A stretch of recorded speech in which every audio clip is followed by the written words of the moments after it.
வணக்கம். இது நியூஸ் ஃபர்ஸ்டின் பிரதான செய்திகள். விரிவான செய்திகளுக்கு செல்லும் முன்னர் முதலில் தலைப்புச் செய்திகள். கைத்தொழில் மற்றும் விவசாயம் ஆகிய துறைகளை ஒன்றிணைத்து முதற் தடவையாக கணக்கெடுப்பு. வெள்ள நிலைமையினால் மட்டக்களப்பு திருகோணமலை வீதியூடான போக்குவரத்து பாதிப்பு. 12 வருடங்களுக்கு ஒருமுறை நடைபெறும் மகா கும்பமேளாவில் கலந்து கொள்வதற்காக மில்லியன் கணக்கான மக்கள் இந்தியாவின் அலகாபாத்திற்கு பயணம். தொடர்பான உள்நாட்டுச் செய்திகள். புதிய பிரதம நீதியரசரை நியமிப்பது தொடர்பில் பாராளுமன்ற பேரவை நாளை கூடி ஆராய உள்ளதாக பேரவையில் அங்கம் வகிக்கும் பாராளுமன்ற உறுப்பினர் AHM அஸ்வர் தெரிவிக்கின்றார்.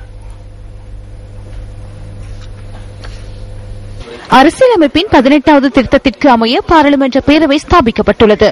இதில் சபாநாயகர் பிரதமருடன் ஆளும் கட்சி சார்பில் தாமும், எதிர்க்கட்சித் தலைவர் ரணில் விக்ரமசிங்க மற்றும் ஐக்கிய தேசிய கட்சி பாராளுமன்ற உறுப்பினர் TM சுவாமிநாதன் ஆகியோர் அங்கம் வகிப்பதாக AHM அஸ்வர் குறிப்பிட்டுள்ளார்.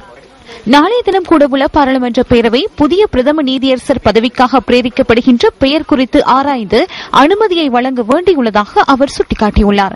இதுவரை பாராளுமன்ற பேரவை சுமார் 20 தடவைகள் கூடிய போதிலும் எதிர்க்கட்சித் தலைவரும் பாராளுமன்ற உறுப்பினர் சுவாமிநாதனும் அந்த அமர்வுகளில் பங்கேற்கவில்லை என AHM அஸ்வர் தெரிவித்துள்ளார். தற்போதைய பிரதம நீதியரசரை நியமிப்பதற்கான அனுமதியை பாராளுமன்ற பேரவை வழங்கிய சந்தர்ப்பத்திலும் குறித்த இருவரும் அதில் பங்கேற்றிருக்கவில்லை என பாராளுமன்ற உறுப்பினர் சுட்டிக்காட்டியுள்ளார். எதிர்க்கட்சிகள் தொடர்ச்சியாக வலியுறுத்தி வரும் சுயாதீன ஆணைக்குழுக்களை ஸ்தாபிப்பதற்கான செயற்பாட்டை முன்னெடுக்கும் வகையிலேயே பாராளுமன்ற பேரவை நியமிக்கப்பட்டுள்ளதாக அவர் குறிப்பிட்டுள்ளார். எனினும் எதிர்க்கட்சி பிரதிநிதிகள் தொடர்ச்சியாக அதனை புறக்கணித்து வருவதாக தெரிவித்த AHM அஸ்வர் இது அரசியலமைப்பை மீறும் செயலாகும் எனவும் கூறியுள்ளார்.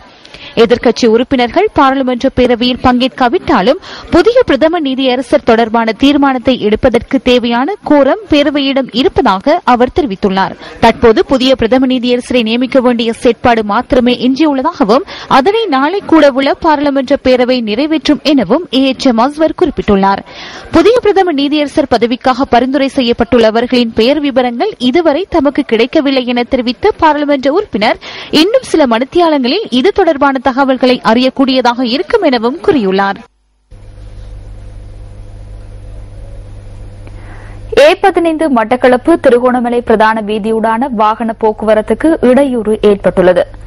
வெறுகல் ஈச்சேளம்பற்று பகுதியில் ஏற்பட்டுள்ள வெள்ளம் காரணமாக குறித்த வீதியூடான போக்குவரத்து தடைப்பட்டுள்ளதாக திருகோணமலை இடர் முகாமைத்துவ உதவி பணிப்பாளர் விராஜ் திசாநாயக்க தெரிவித்துள்ளார். இதன் காரணமாக மாற்று வீதிகளை பயன்படுத்துமாறு இடர் முகாமைத்துவ நிலையம் சாரதிகளிடம் வேண்டுகோள் விடுத்துள்ளது.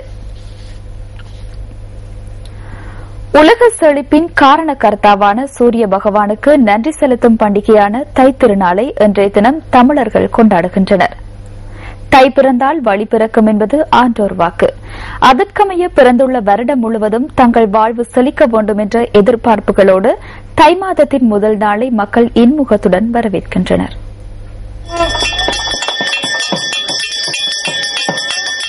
தை பிறந்தால் வழி பிறக்கும் என்பது ஆன்றோர் வாக்கு. அதற்கமைய பிறந்துள்ள வருடம் முழுவதும் தங்கள் வாழ்வு செழிக்க வேண்டும் என்ற எதிர்பார்ப்புகளோடு தை மாதத்தின் முதல் நாளை மக்கள் இன்முகத்துடன் வரவேற்கின்றார்கள். உலகிற்கு ஒளி முதலாக இருந்து பஞ்சபூதங்களின் சக்தியை பிரபஞ்சத்திற்கு வாரி இறைக்கின்ற சூரிய பகவானின் அர்ப்பணிப்பை உழவர்கள் நன்றியுணர்வுடன் இன்றைய தினம் நினைவு கூறுகின்றனர். நெற்றி வியர்வை நிலத்தில் சிந்தி ஏற்பிடித்து உழும் உழவர்களின் அர்ப்பணிப்பை நினைவு கூறும் பொங்கல் திருநாளன்று இந்து ஆலயங்களில் பொங்கல் பொங்கி வழிபாடு செய்வது வழமையாகும்.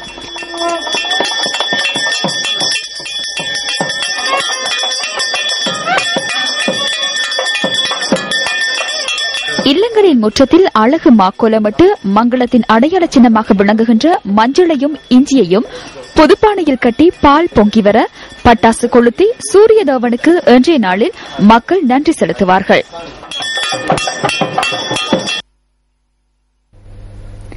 உழவர் திருநாளாம் தைத்திருநாளை உலக வாழ் இந்துக்களுடன் இணைந்து இலங்கையில் வாழும் இந்துக்களும் கொண்டாடி வருகின்றனர். தைப்பொங்கல் பண்டிகையை முன்னிட்டு ஆலயங்களும் இந்து மக்கள் செறிந்து வாழும் பகுதிகளும் இன்று விழா கோலம் பூண்டுள்ளது. கொழும்பு கொச்சிக்கடை ஸ்ரீ பொன்னம்பல வாணேஸ்வரர் ஆலயத்தில் தைப்பொங்கலை முன்னிட்டு இன்று விசேட பூஜைகள் இடம்பெற்றன. இந்த பூஜைகளில் பெரும் எண்ணிக்கையிலான பக்தர்கள் கலந்து கொண்டனர்.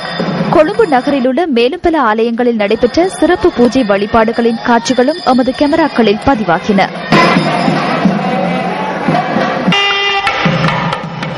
மலேக மக்கள் வழமை போன்று இம்முறையும் சமய அனுஷ்டானங்களுக்கு முக்கியத்துவம் கொடுத்து தைப்பொங்கல் பண்டிகையை கொண்டாடி வருகின்றனர்.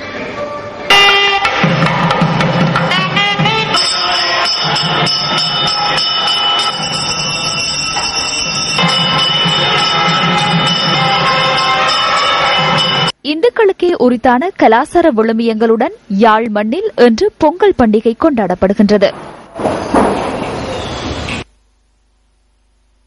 கிழக்கிலங்கையின் பல பிரதேசங்களிலும் சூரிய பகவானுக்கு நன்றி செலுத்தும் வகையில் இந்துக்கள் இன்றைய தினம் பொங்கல் படைத்து வழிபாடுகளில் ஈடுபட்டனர்.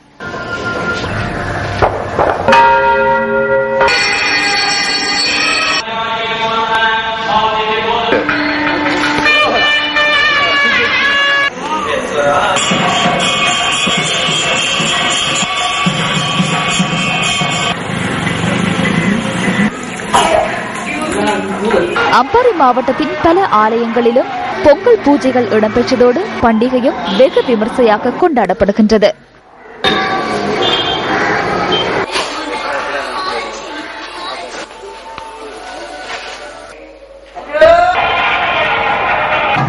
வவுனியாவிலும் விசேட பூஜை வழிபாடுகள் இடம்பெற்றன.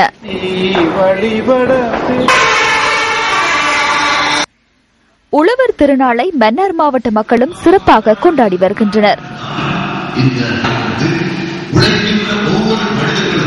காலி மாவட்டத்தில் நடைபெற்ற தைப்பொங்கல் பூஜை நிகழ்வுகளில் பெருமளவிலான பக்தர்கள் கலந்து கொண்டதாக எமது பிராந்திய செய்தியாளர் குறிப்பிட்டார். தைத்திருநாளை முன்னிட்டு புத்தளம் உடப்பு ஸ்ரீ திரௌபதி அம்மன் ஆலயத்தில் இடம்பெற்ற விசேட பூஜை நிகழ்வுகளில் பெருமளவிலான பக்தர்கள் கலந்து கொண்டனர். பிரதேச மக்களும் வெகு விமர்சையாக தைப்பொங்கலை கொண்டாடி வருகின்றனர். தைத்திருநாளை முன்னிட்டு திருகோணமலை திருக்கோணேஸ்வரர் ஆலயத்திலும் விசேட பூஜை வழிபாடுகள் இடம்பெற்றன.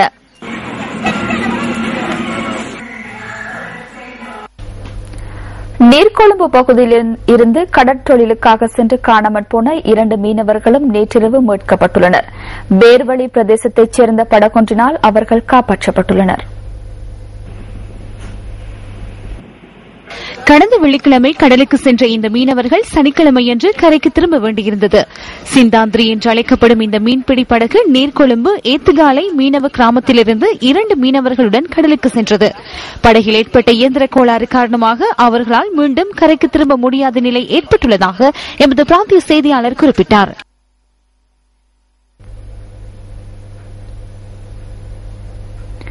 கண்டி கெலியோய குருதெனிய பகுதியில் லாரியொன்றில் மோதி போலீஸ் சார்ஜன் ஒருவர் உயிரிழந்துள்ளார். இன்று அதிகாலை 1 மணியளவில் பெராதனை போலீஸ் நிலையத்தின் அவசர அழைப்பு பிரிவுக்கு கிடைக்கப்பெற்ற முறைப்பாடு ஒன்றை விசாரிக்க கெலியோயா பகுதிக்கு சென்ற போலீஸ் சார்ஜன் ஒருவரை விபத்தில் உயிரிழந்துள்ளார். அவர் மேலும் ஒரு உத்தியோகத்தருடன் விசாரணைகளில் ஈடுபட்டிருந்த சந்தர்ப்பத்தில் விபத்திற்கு உள்ளாகியுள்ளார். கம்பளிலிருந்து கண்டி நோக்கி சென்று கொண்டிருந்த லொரியொன்றில் இவர்கள் மோதுண்டுள்ளனர். இந்த விபத்தில் போலீஸ் உத்தியோகத்தர் இருவரும் பிரதேசவாசி ஒருவரும் காயமடைந்து வைத்தியசாலையில் அனுமதிக்கப்பட்டனர். படுகாயமடைந்த நிலையில் இருந்த போலீஸ் சார்ஜன் வைத்தியசாலையில் வைத்து உயிரிழந்துள்ளார். பேராதனை முருதலாப பகுதியைச் சேர்ந்த போலீஸ் சார்ஜன் ஒருவரை இந்த விபத்தில் உயிரிழந்துள்ளார். சம்பவம் தொடர்பில் லொரியின் சாரதி கைது செய்யப்பட்டுள்ளதாக போலீசார் குறிப்பிட்டனர். இதேவேளை மேகோட நடுஹேன பகுதியில் இன்று காலை 6:15 அளவில் இடம்பெற்ற வாகன விபத்தில் ஒருவர் உயிரிழந்துள்ளார். கொழும்பிலிருந்து பாதுக்கு நோக்கி சென்று கொண்டிருந்த மோட்டார் சைக்கிளின் வேகத்தை கட்டுப்படுத்த முடியாமல் பாதையை விட்டு விலகி விபத்துக்குள்ளானது. இதன்போது படுகாயம் அடைந்தவர் ஹோமாகம வைத்தியசாலையில் அனுமதிக்கப்பட்டதன் பின்னர் உயிரிழந்தார்.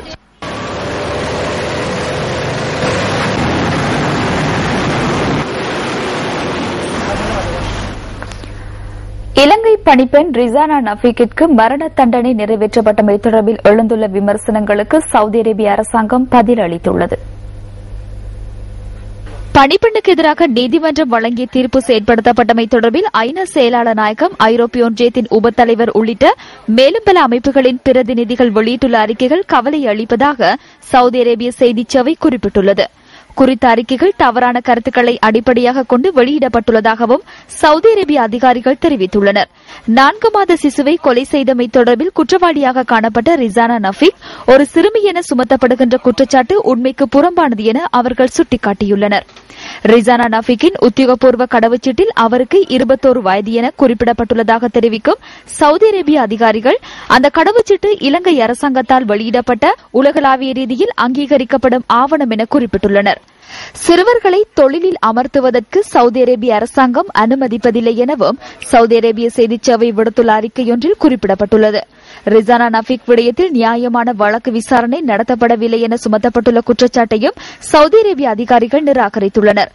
தண்டனை விதிக்கப்பட்டதன் பின்னரும் கொலை செய்யப்பட்ட சிசுவின் பெற்றோரிடமிருந்து ரிசானாவுக்கு மன்னிப்பை பெற்றுக் கொடுப்பதற்காக தமது அரசாங்கம் அதிகபட்ச முயற்சிகளை மேற்கொண்டதாக அவர்கள் கூறியுள்ளனர். இந்த நிலையில் தமது நடவடிக்கைகளுக்கு தலையீடு செய்யப்படுவதை முற்றாக நிராகரிப்பதாகவும் சவுதி அரேபிய அதிகாரிகள் தெரிவித்துள்ளனர். கல்வி அமைச்சர் பந்துல குணவர்தன நேற்றைய தினம் ஹோமாகம பகுதியில் நடைபெற்ற நிகழ்வொன்றில் கலந்து கொண்டு அரசியல்வாதிகள் செயற்பட வேண்டிய விதம் குறித்து கருத்து வெளியிட்டுள்ளார். ஹோமாகம பிட்டிபன கபடாவத்த பகுதியில் நிர்மாணிக்கப்பட்டுள்ள சனசமூக நிலையத்தை மக்களுக்காக கையளிக்கும் வகையில் இந்த நிகழ்வு இடம்பெற்றது.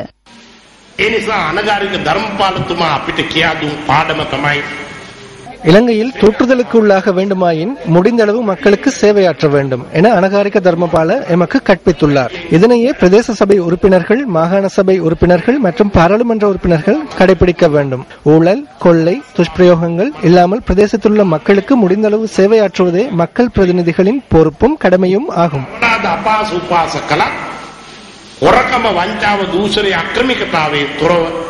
ඒ පළාත්වල ඉන්න ජනතාව වෙනුවෙන් කළ හැකි උපරිම දේ කිරීම තමයි මහජන නියෝජිතයන්ගේ ප්‍රධාන යුතුයකම හා වගකීම. இத்துடன் நியூஸ் ஃபர்ஸ்டின் மதிய நேர பிரதான செய்திகள் நிறைவு பெறுகின்றது. சக்தி டிவியின் தைப்பொங்கல் சிறப்பு நிகழ்ச்சிகளுடன் தொடர்ந்தும் இணைந்திருங்கள். வணக்கம்.